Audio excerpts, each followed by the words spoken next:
So, Christine, who are we canceling today? The Conclave, Kate. Oh, you mean that thing in the Vatican where they choose the new pope and there's like white smoke and all of that? And a bunch of guys who look like me. Is this the long-awaited Catholic trauma episode that we've It been teasing? is. Oh It my is. god. With costumes. Yes, we are both cosplaying. I am dressed as the Pope today, you are dressed as a cardinal, and we are going to appoint a new woke Pope today. hmm You know where my vote's going. And if you want to see the costumes and the episode in video, you can actually check out our YouTube channel, youtube.com/at cancelmedaddy. And we're going to release a video version of this podcast for the first time. So, very excited for that. Cardinal me daddy. Let's get into it.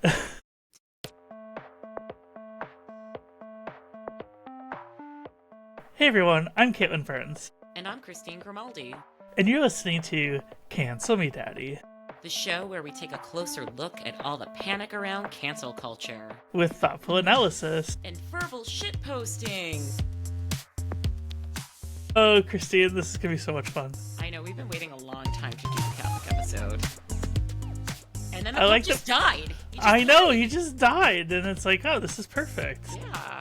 Yeah, and then we cosplayed, and we're both going to hell, so, Yeah, I mean, it's funny, as a recovering Catholic, I still can't shake that, superstition of I'm going to Yeah. hell, right? And I'm pretty sure that today solidifies it.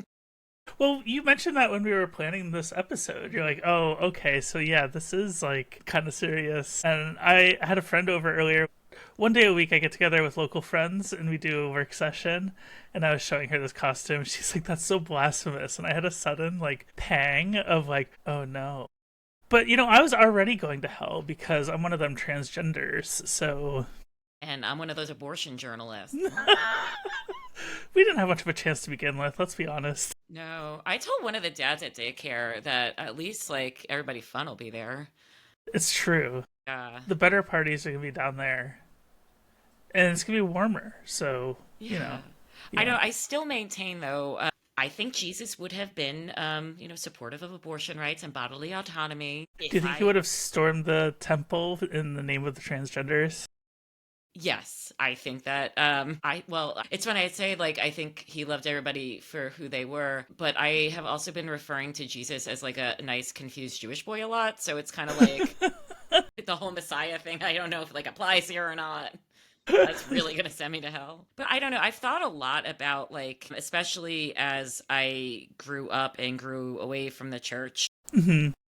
about, the whole kind of, consistent life ethic stuff, right? That they teach you as a kid. I'm sure that you heard that in church as Yes. well. And to me, it's not antithetical to be supportive of abortion, to be supportive of trans people, to be supportive, or rather oppose the death penalty, because it's all about bodily autonomy, right? Right. And Yeah. death penalty is taking away somebody's bodily autonomy, not having control over your body, whether you're trans or seeking an abortion. That's all consistent to me. So Yeah. I may not believe, and I may think that this is all, look at us right now, but I can make sense out of that now in a way that I think the way the church teaches it is nonsensical. Yeah. Before we get too far in, I know that was deep for early on in the pod. I wanted to officially gavel in the cancellation conclave. How do we do that? I don't know. I can here, I have this eyeliner stick. I'm going to pound it on the table next to the mic. There we That's go. excellent. So you're using eyeliner and I put lipstick on, so we're really Yeah. doing this. I thought that it was cool that we two women are having our lipstick and eyeliner conclave. The lipstick and eyeliner conclave. I love that. So, first order of business. Yeah. Was Pope Francis the woke pope? So many thoughts. The wokest one we're gonna get? Potentially, we don't know. I don't know. Actually, I didn't particularly think he was that woke. I mean, he was, better to the LGBs than his predecessors, but he made a lot of comments over the years about trans people, specifically in a time when we were the target of very nasty state oppression. And it kind of felt to me like he figured out that Western society is going to be accepting of gay and lesbian and bisexual people. And so it was time for him personally to make them feel less threatened by the church. But also, I kind of felt like he didn't feel the same way about trans people. And I know that, when he died, like one of the last groups of people to see him, and I think part of his escort from where his body was being displayed to the cathedral when they were getting ready for his funeral was a group of trans women.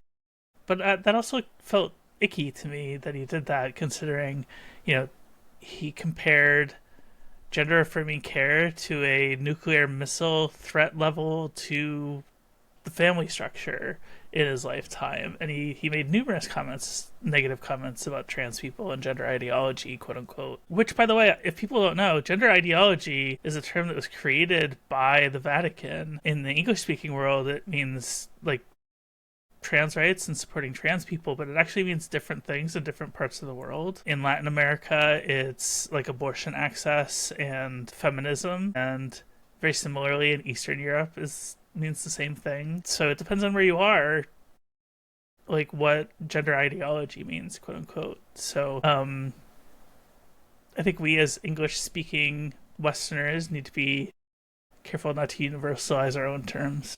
That's an interesting point you made about kind of him being strategic and seeing like what the Western world was and was not willing to accept. What do you think came first for him? Was it him seeing that and then making this choice, or was he kind of making this choice and then the Western world followed? I think the Western world definitely led on it. I think that the Catholic Church for a very long time was seen as very backwards, especially with the priest molestation scandal. And if you look at statistics, like church going statistics are down throughout the Western world, not just in the United States. And a big reason for that is because young people have gay friends and they don't feel like associating with a place where they show up and their friends get demonized every week. It felt very weird to hear you stop at like LGB. It's Yeah. really weird.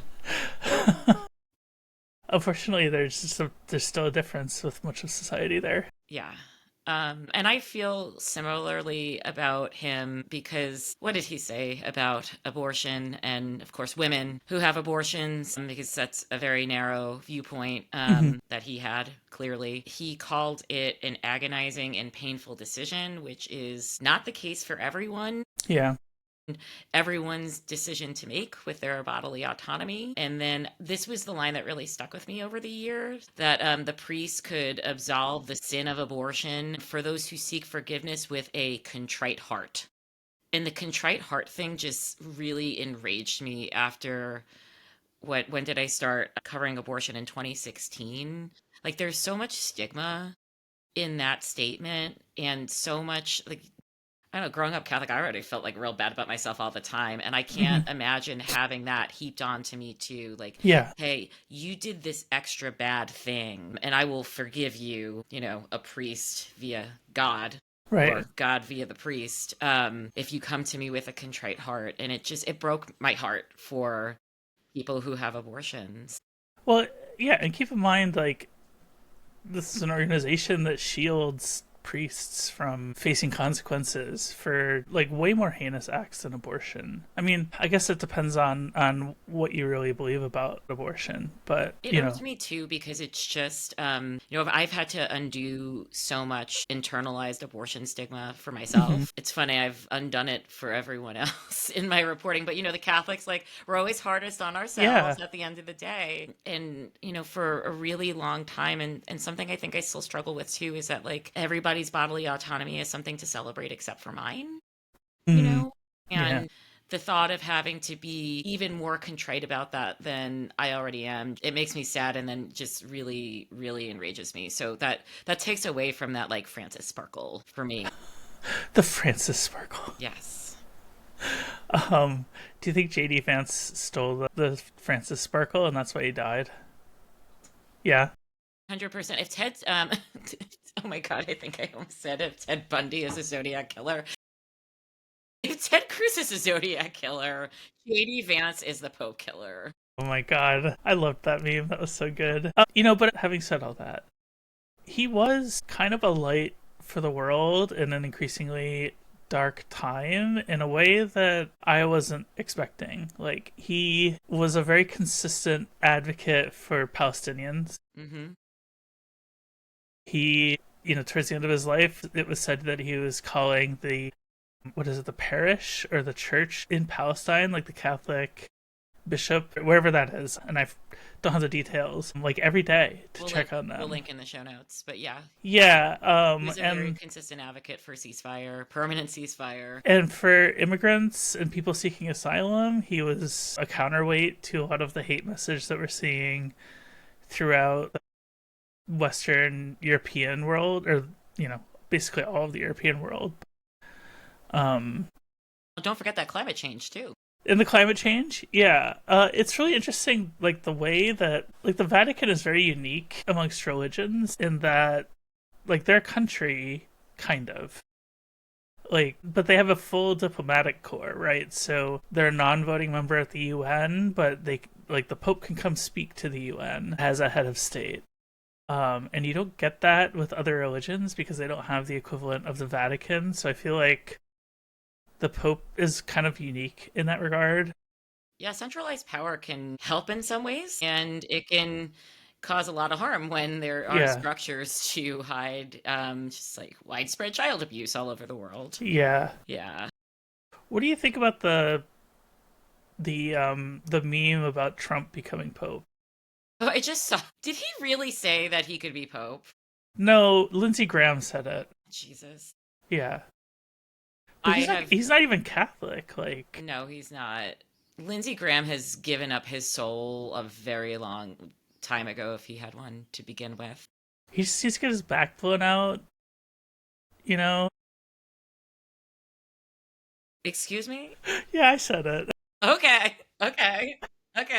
You say it. I'm not saying it. I said it. I said it. Okay. Yeah. Fuck that guy. Fuck that guy so much. Don't actually fuck that guy, though. No one. I don't think, no. We gotta pivot off Lindsey Graham. But, however, I think that Trump could shoot somebody in the middle of Fifth Avenue and get away with it. So, I think Donald Trump could be Pope. What about St. Peter's Square? What about it? Can you shoot somebody in St. Peter's Square and get away with it? I was gonna say that he would develop it into condos, but... Oh my god. That's really dark. Oh my god. Yeah. I don't know. Like, my opinion, I guess, on Francis comes down to, like, I didn't hate him, which is more than I can say about the last Pope. But, like, I you know what? I don't know that I didn't like him. It was kind of, there'd be these moments that I go, oh, but then a lot of moments that I go, and you were right, like, despite all of the anti-abortion, anti-trans, like, fodder that he was fueling, there was like this like beacon about him. I don't know, like, maybe this is like, Catholic gaslighting, but there was something so much softer about him than any of the other popes that I grew up with. So I felt like I could almost use him sometimes, like, as a way in to talk to, like, some, like, maybe boomer-aged relatives about certain things. Yeah. Did you feel similarly?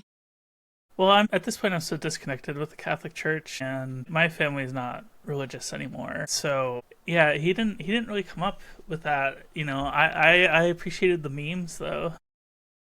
Yeah, the memes were great. I mean, like, so J.D. Vance did kill him. What was the Italian gay slur that he said, like, kind of late in his life that he got in trouble for? I have it here, but I can't pronounce it. But maybe you can. No, I'm not going to. Frosciagine? Make me say it. Frocchiagini?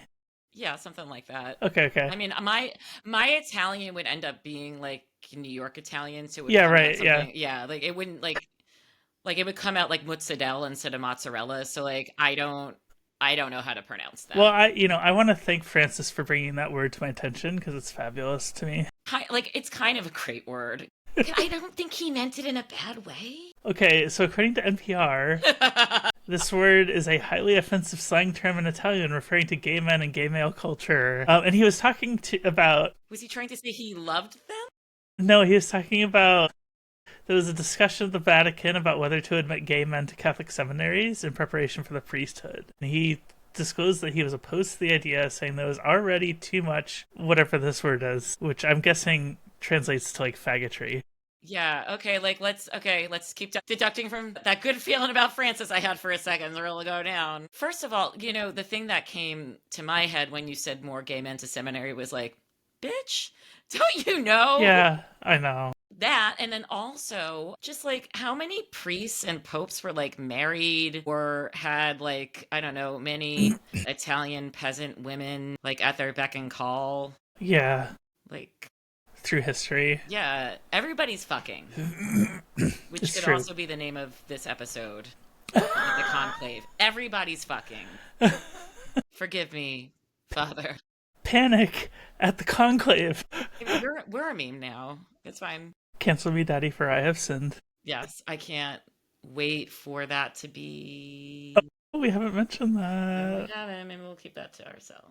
Yeah, well, we can say we have officially launched the Cancel Me Daddy merch shop, which I don't think we've mentioned officially on an episode yet. You can find it at cancelmedaddy-shop.fourthwall.com. We have a lot of great options there. I know that anytime I'm wearing something that says Cancel Me Daddy on the front, I get lots of comments in public, so I know that's not for everybody, but I'm loving our partners over at Fourth Wall, and the merch is really cool. Well made, also.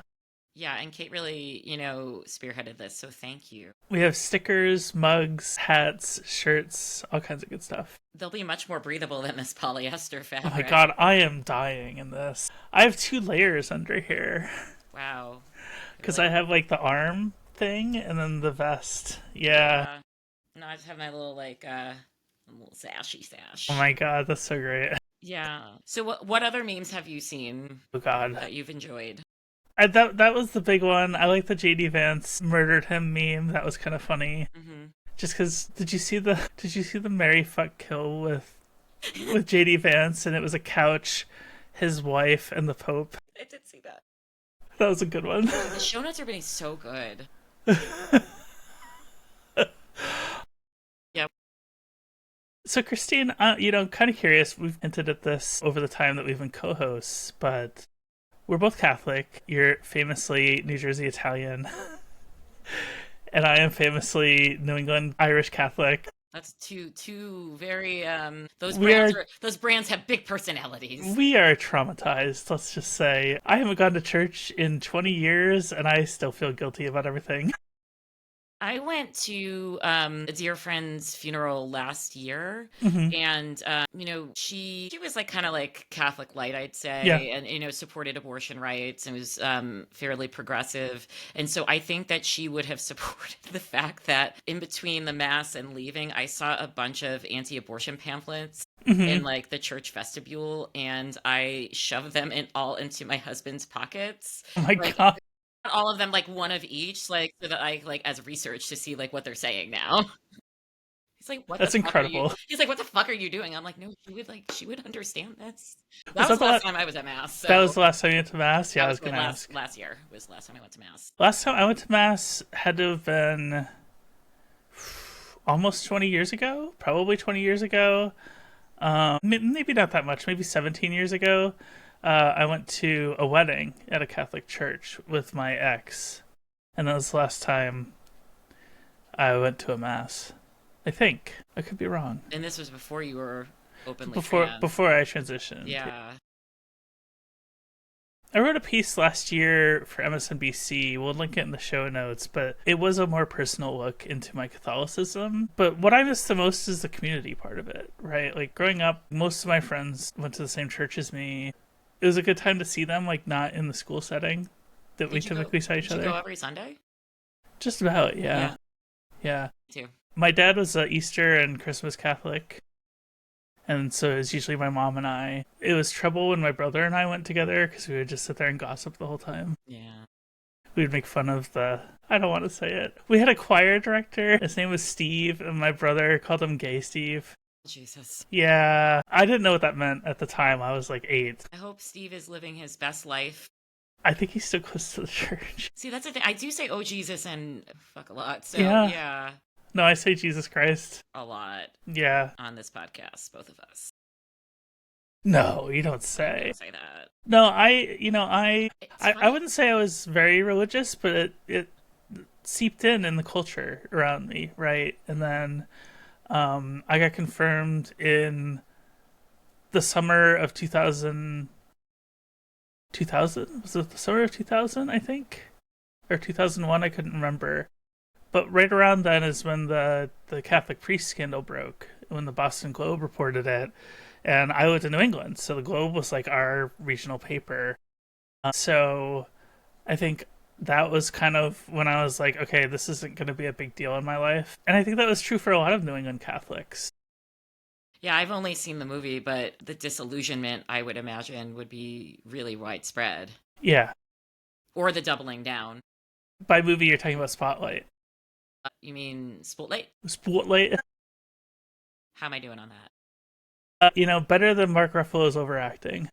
Listen, I love that Mark Ruffalo is just Mark Ruffalo in every movie that he's in. It's true. Even like when he plays the Hulk, he's Yeah. still Mark Ruffalo. And I'm okay with that. Yeah. Why is he like that? I don't know. It's really weird. Maybe he'll come on the podcast? Oh God, no, I don't think so. Okay, sidebar for a Ruffalo story. He made this movie a while back where he casted Matt Bomer as a cis gay man as a trans woman. The movie didn't do much. It wasn't very good. I don't even think I saw it, but the reviews were not good. And this was like right after.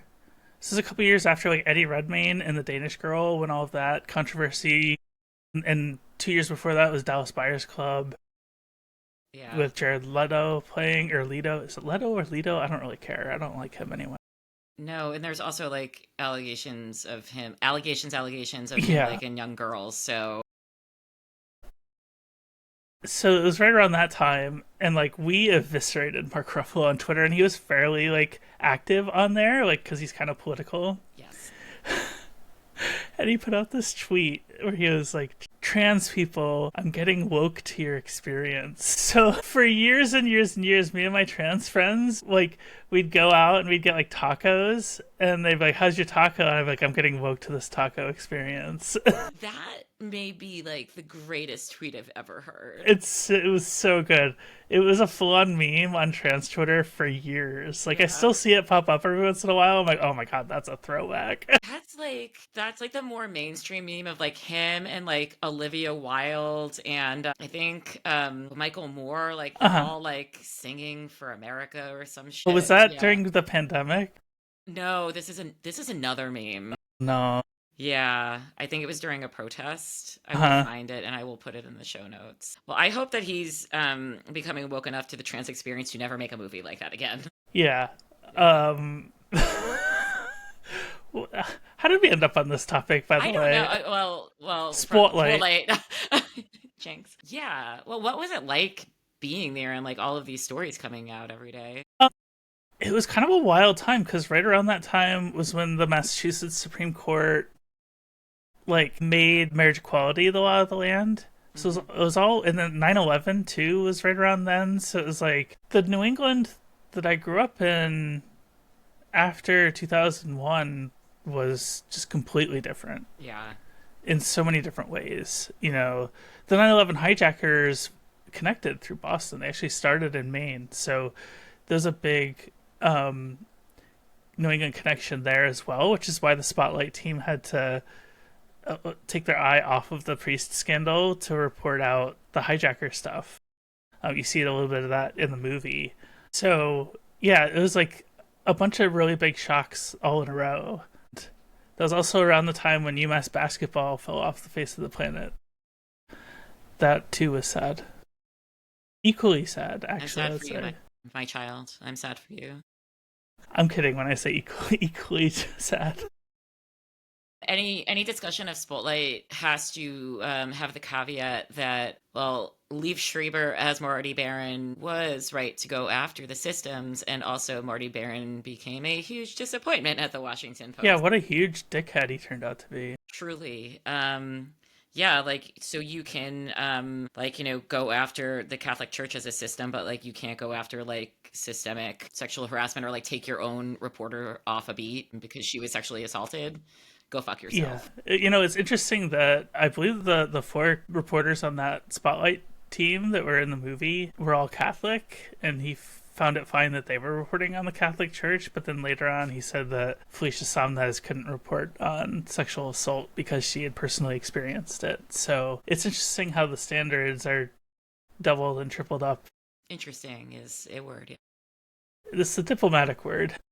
And we're popes and cardinals today. Yeah, we're the Vatican diplomacy today, so. Yeah, I grew up Catholic in, well, if the folks don't know this, I say I'm from New Jersey. I am from New Jersey because New Jersey formed me, really. Yes. But I'm originally from Staten Island, New York. Oh, you're a Staten Island Italian Yes, Catholic. Oh, yeah. God. So picture me doing some confession and confirmation. No, I did confirmation in Jersey, but like First Holy Communion in the little dress in Staten Island, the hub of MAGA Italians everywhere. But yeah, my dad, who you can read about in The Fly Trap, Yes. over this past week, he wasn't even an Easter and Christmas Catholic because he would say that the church would fall on him if he went in. But when I was a good choir girl in high school, he did come see me sing a couple of times. Well, that's good. Yeah, and then my mom believes, and I can respect that like, like this religion and like stripped of religion, like this Jesus as the Messiah thing is like really comforting to her and always has been. So I just like I had this growing awareness, I'd say like maybe like I had a lot of guilt. Like I felt the guilt start like really in like elementary school. Like I felt very uncomfortable confessing. And then like by middle school, maybe like early high school, I started feeling like I didn't really believe this stuff anymore, but like I had to double down on it because then if I didn't believe I hell and I'm making a bad person. So I did like church choir and like I even used to like cantor masses like once a week. But then once I got to college, I got like I did not get woke to Catholicism. I just was like, what the fuck? Yeah. I went to mass, I think like freshman year, like every week. And then I stopped because my views were starting to change about abortion. I was very anti-abortion in high school, which you could also read about in The Fly Trap. Yes. And thank God, though, like my church was like not one of those, at least back then, that would like bust the kids down to March for Life. Like I am so glad that I did not like give somebody a blowjob in the back of the March for Life bus, like when I was 13 or 14, which like fucking happens. Like, no. So glad that was not part of my formative experience. I think I took on like a lot of like kind of like this religious dogma, not because it was being reinforced at home, because I've written about how like kind of like New Jersey Italians and even like Staten Island and Italian Catholics, like get your nails done, you go to church, it's like, you stir your sauce, and like you can go on vacation like with your boyfriend, like just don't come home pregnant. Like you probably even like get the abortion, like just like talk about it, right? Yeah. So to me, I think like the more that I struggled with having that faith, the more I kind of was like, oh yeah, like, well, let me like hang on to like this abortion thing. Because like I can like believe in that. And then like once I left that world, it like became very clear to me that was not okay. So there's another story, by the way, that I just remembered, or I had meant to bring up earlier, talking about my own experience. I had a crisis of faith right before I went to college. I was 19 years old. This was a couple weeks before 9/11, and one of my childhood friends, his name was Dana, passed away in a car crash. And growing up, we were the two tallest kids in the school, and they called us the Two Towers. And of course, 9/11 hadn't happened yet, but it just added to the trauma later. But I remember I had a crisis of faith because I was like, I don't know what happens to my consciousness after I die. Like, I was questioning that.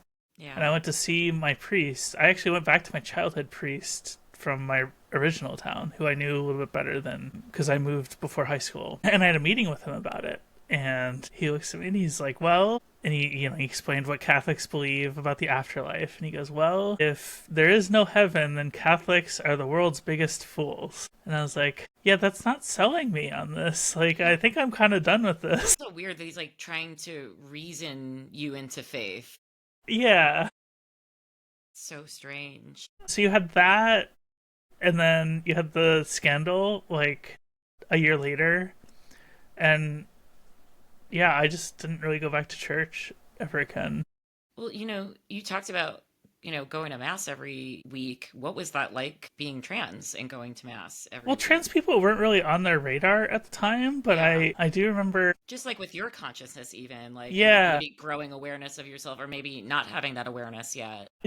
I wasn't really aware that it was a sin, actually, at that point, because, like, trans people weren't really on their radar. I knew there was, like, anti-gayness. I definitely knew about the abortion. Like, actually, I remember, I think it was First Communion. They let us sit through the homily for the first time. Like, usually we would leave and go do, like, kids' Jesus crafts. And they let us sit through the homily, and we had a substitute priest that day, and he went on this, like, vicious, nasty rant about abortion.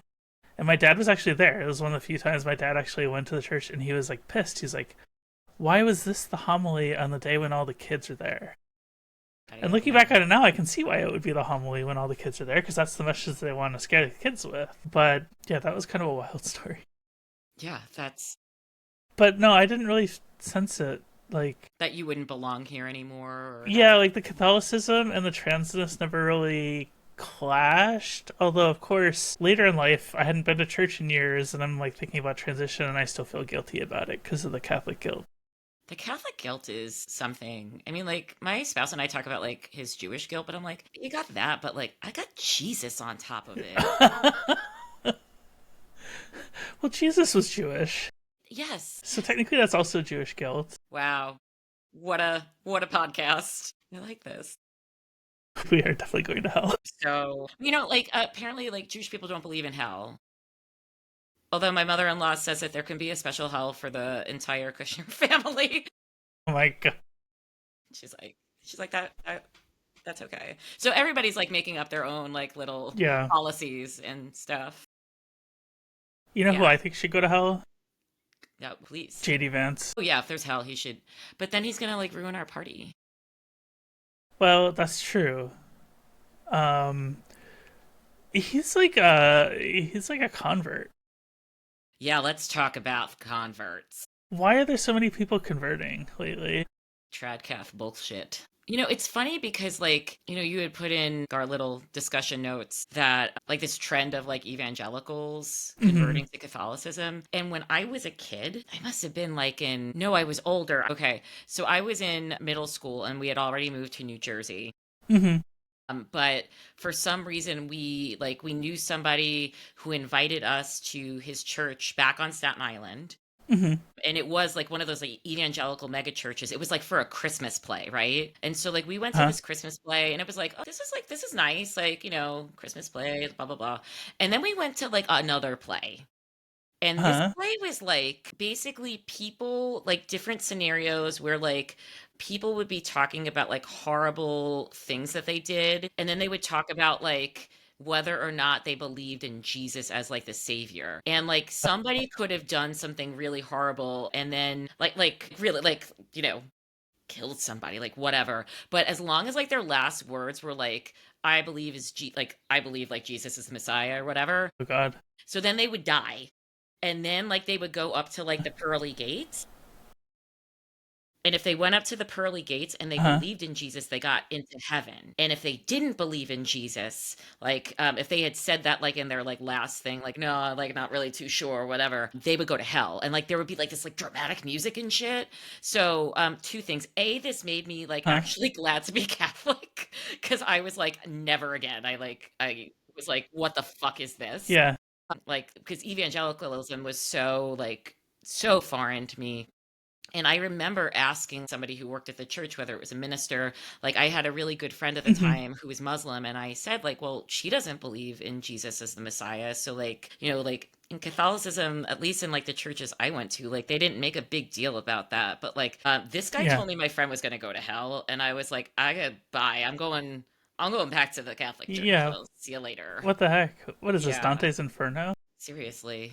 I mean, we look like it today. Why do you think like all these evangelicals are like hopping on the train to the Vatican? I think they have a self-conception of themselves as crusaders. I think that they view a lot of the international politics as a struggle between the East and the West that stems from the Crusader period. Before that, even Protestantism wasn't really around during the Crusades. Like, it didn't spark until much, much later. So I think that they feel like they can be more authentic warriors of Christ if they convert to Catholicism. Like, that's just kind of my view.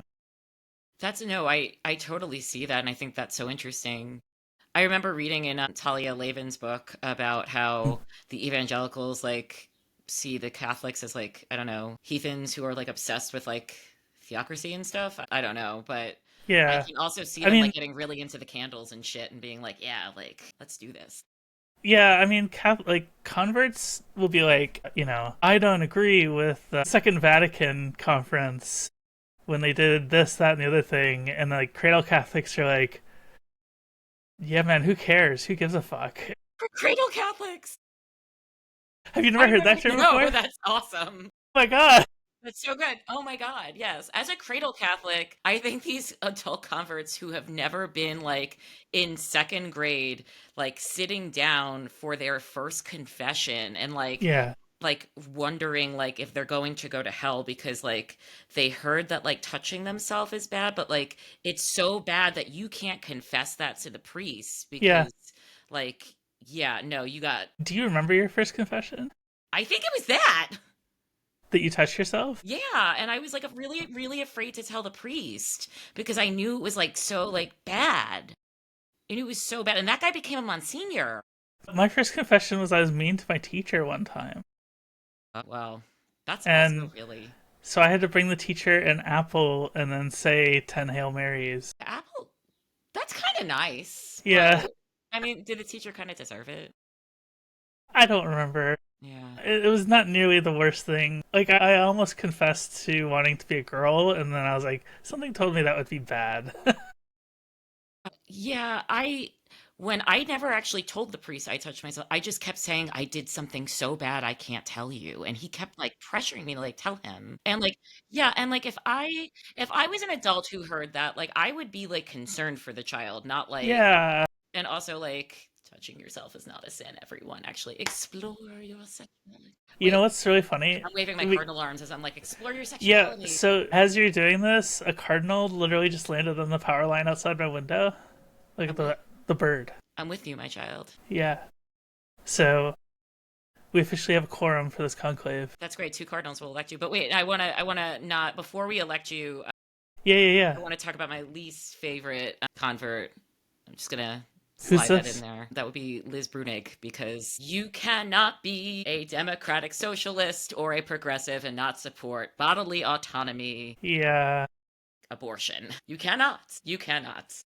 So that is, I would I like to just can't drop that stand there. her. No, I can't. I can't. And I can't She's stand all like always guys who are like, oh, this is the person who's going to lift us out. I'm like, bros, like, but she doesn't support abortion. yeah. Oh, I can't stand her. Like, she makes my skin crawl actually. Oof. Yeah.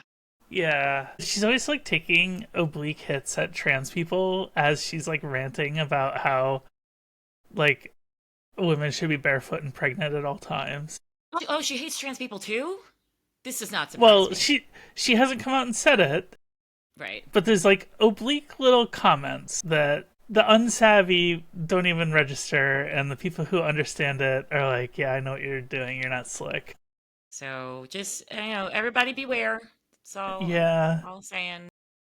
I didn't realize she was a convert. I thought she was, that makes so much more sense. An Why are they adult, such loudmouths? They have no an, humility. an adult convert. No, because if you were a cradle Catholic, you would be ashamed to say this shit out loud. Yeah. Oh my God. I What guess the that's heck? why JD Vance is so obnoxious Yeah. about everything. I didn't realize he was a convert. Yeah, he is. Yeah. You saying what the heck, man, reminded me of my toddler who has picked up what the heck. And I feel like she would say that about all of these people and try to give her like better taste. So, Yeah. When this episode releases, it'll be on Wednesday, and that's the first day of the Conclave. Oh my god. So Wednesday for Patreon's early access subscribers, and then usually they take like 1 or 2 days, so potentially this could come out on the day that the new Pope is named. Do you want to know what I was... Yeah. Do you ever get like, and this is not like a bad trigger, just like triggered by certain phrases? Yeah. That like made me think of a hymn. This is the day that the Lord has made. Let us rejoice and be glad. Do you ever just God. like, I know, do you ever just have like parts of the Mass like pop into your head? Yeah. Or like some like songs that you sang? Well, yeah, because yesterday was May the 4th. Yeah. And then so they say May the 4th be with you. That's the like meme of the day. And then I always want to respond, and also with you. Wait, did they change that? They did. John Mulaney has a bit in it. I don't really watch him, but my therapist sent it to me in preparation for this episode. He's Oh my like, you God. should watch this.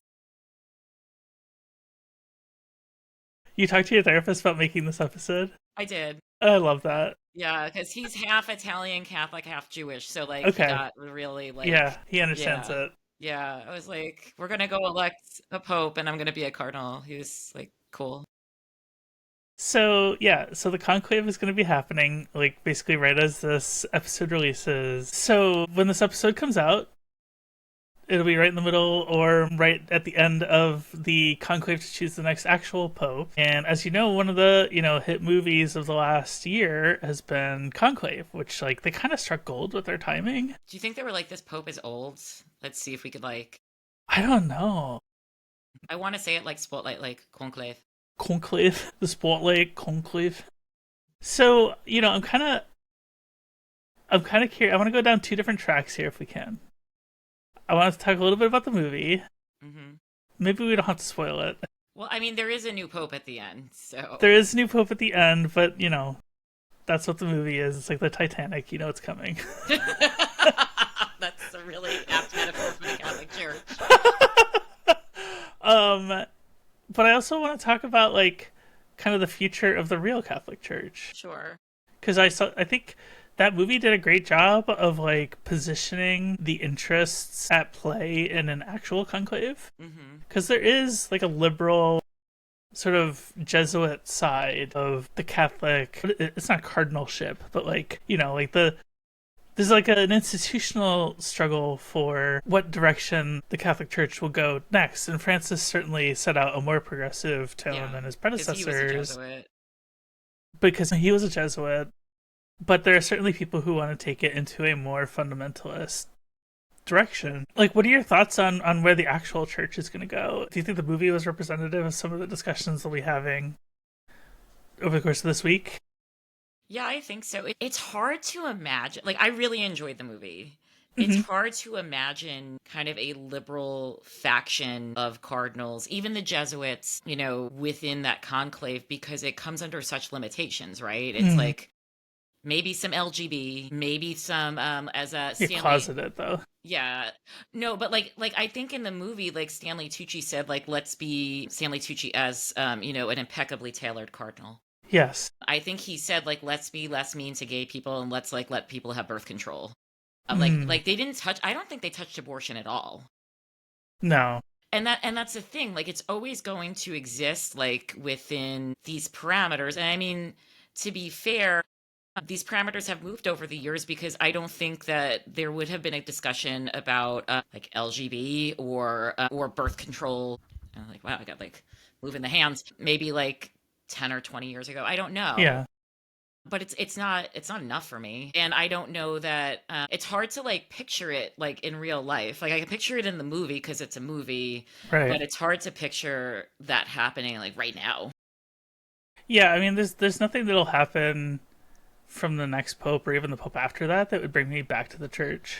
I'm curious, like I think I read somewhere that Pope Francis appointed like 130 something cardinals out of the 200 that are going to vote or whatever. He's cardinal stacking. He's cardinal stacking. Like Joe Biden, man, what the hell? You gotta take notes on this. Yeah, shit. So I'm actually optimistic that we'll get like a more progressive candidate out of this, but you never know how this stuff goes. Like maybe the attitude of the Cardinals is no, we got to pull back on our excesses here.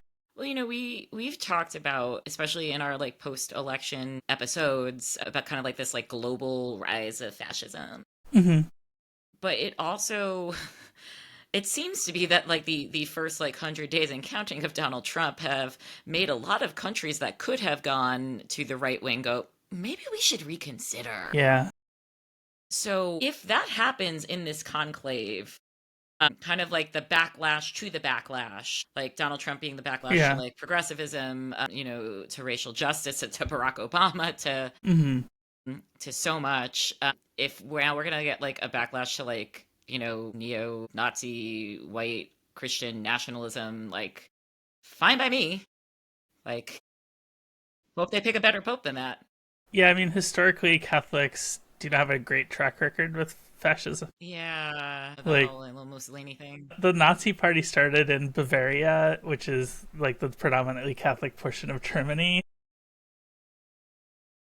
Can I just say, like, you're a really good like world history buff in addition to like New England history. Oh, thank you. Yeah. I have no life and I'm a nerd, so and I have YouTube with no ads, so that sounds like that's a life.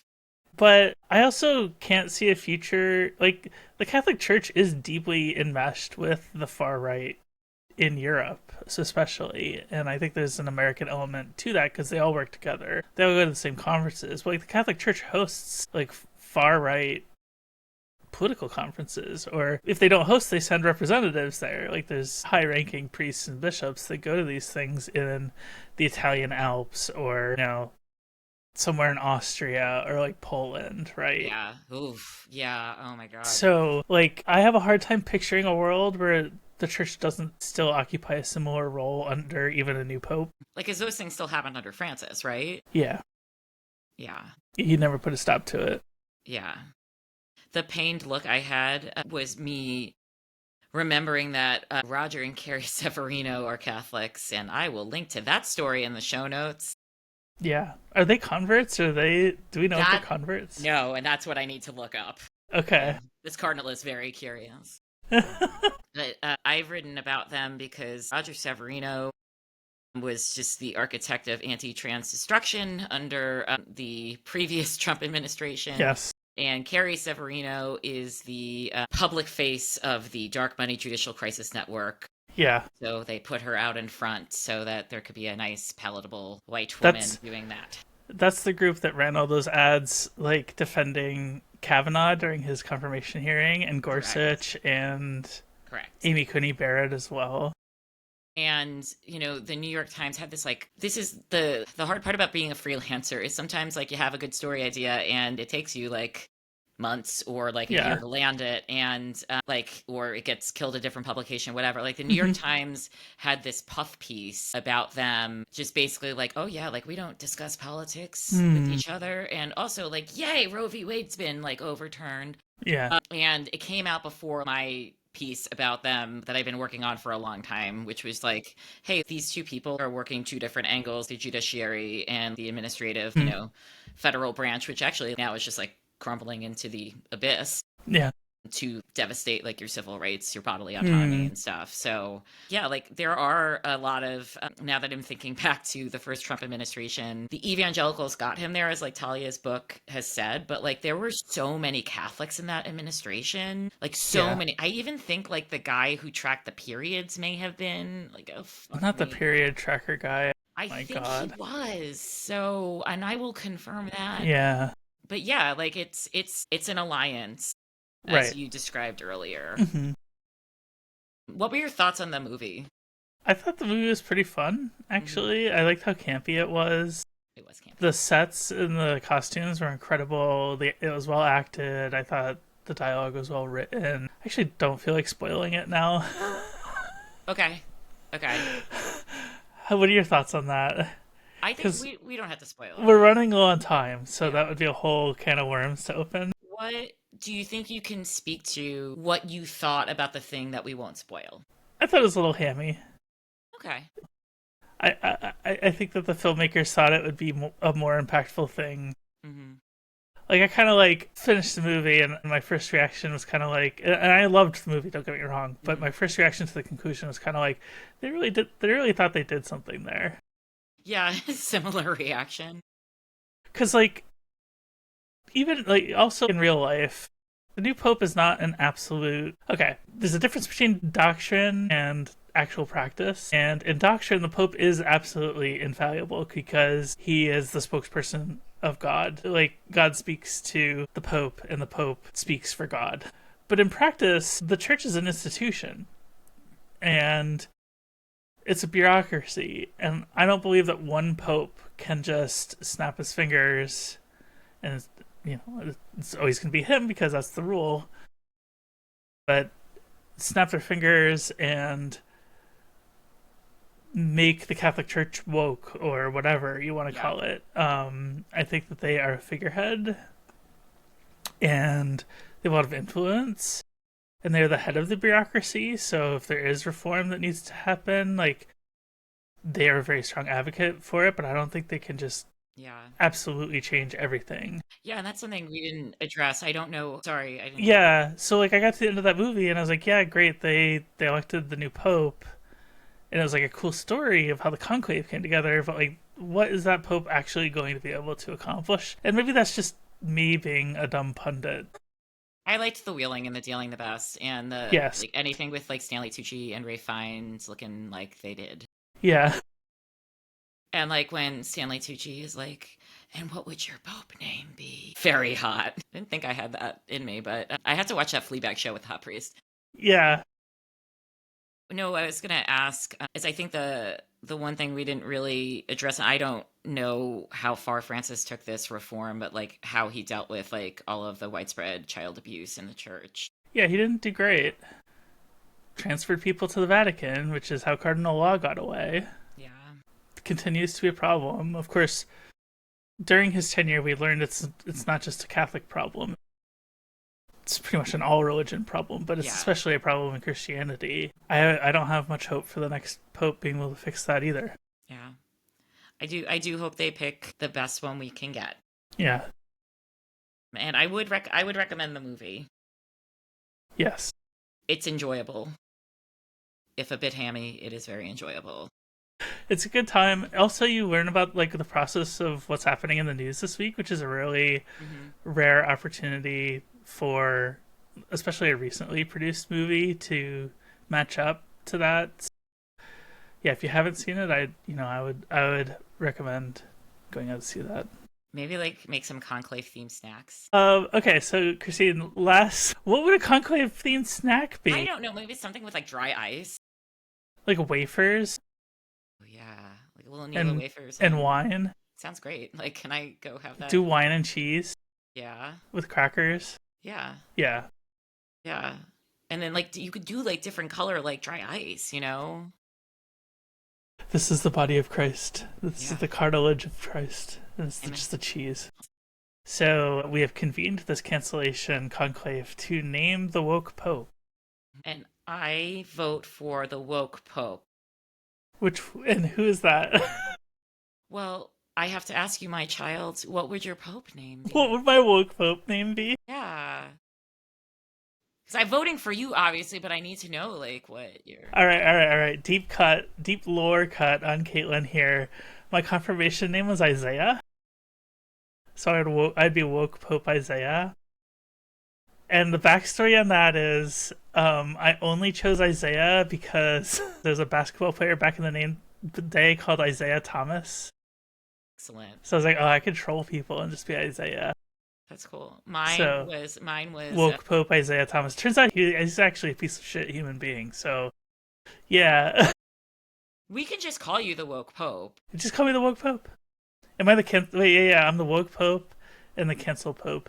Okay. Well, I elect the cancel pope. Woke Cancel, pope. cancel Yes. Cancel the first. the woke Pope. Yeah, we're definitely going to hell. Yep. Wait, I have to tell you my confirmation name before we go. Yes. It was Teresa, comma, mother. Wow, you really have always been the ombudsman's mom. Cancel the first. Cancel Me Daddy is a Flytrap media production, and today's show was made by me, Katelyn Burns, my incredible co-host, Christine Grimaldi, and our amazing editor, Maria Paleologos. D. Peterschmidt made our theme song, and Romy Tirico designed our graphics. Ads by Multitude Productions. Our show is made by the incredible cancelers supporting our work, especially the members of our Canceller Hall of Fame. With the great power to cancel all of their enemies, Meg. We appreciate your support. Happy canceling!